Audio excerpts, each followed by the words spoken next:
নিজেকে কেন্দ্রীয় এজেন্সির কর্তা হিসেবে ভুয়ো পরিচয় দিয়ে এসআইআর এর কাজে হস্তক্ষেপের অভিযোগ উঠছে। আমডাঙ্গা থেকে গ্রেফতার এক যুবক। কি উদ্দেশ্যে এমন প্রতারণার ছক কষেছিলেন তিনি? এর নেপথ্যে আরো বড় কোনো চক্র কাজ করছে কিনা সে সমস্ত জানতেই ধৃতকে জিজ্ঞাসাবাদ করছে আমডাঙ্গা থানার পুলিশ।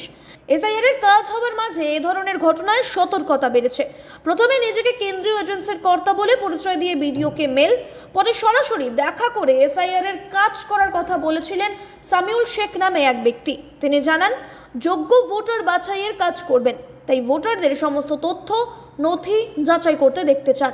পুলিশ সূত্রে খবর, আমডাঙ্গা তারাবেরিয়া পঞ্চায়েত এলাকার যে সকল বাসিন্দাদের 2002 সালের ভোটার তালিকায় নাম নেই অথচ যোগ্য ভোটার, তাদের ভোটার কার্ড পরীক্ষার জন্য এলাকায় গিয়ে কেন্দ্রীয় এজেন্সির তরফে সমীক্ষা করবেন বলে জানিয়েছিলেন সামিউল। শুক্রবার সেই মতো আমডাঙ্গার বিডিওর সঙ্গে দেখাও করতে যান তিনি, কিন্তু তার কথাবার্তায় অসংলগ্নতা টের পান বিডিও নবকুমার দাস। এরপরই বিডিও আমডাঙ্গা থানায় খবর দেন। পুলিশ ঘটনাস্থলে গিয়ে গ্রেফতার করে সামিউলকে।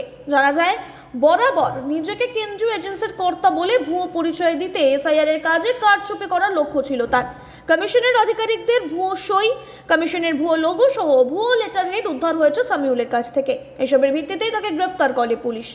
পুলিশ জানিয়েছে, বিডিওর অভিযোগের ভিত্তিতে তাকে অভিযুক্তকে গ্রেফতার করা হয়েছে। ধৃতকে জিজ্ঞাসাবাদ করে আসলে এর নেপথ্যে কে বা কারা দায়ী রয়েছে সে সমস্ত খুঁটিনাটি তথ্য বের করতে এখন মরিয়া হয়ে উঠেছে পুলিশ।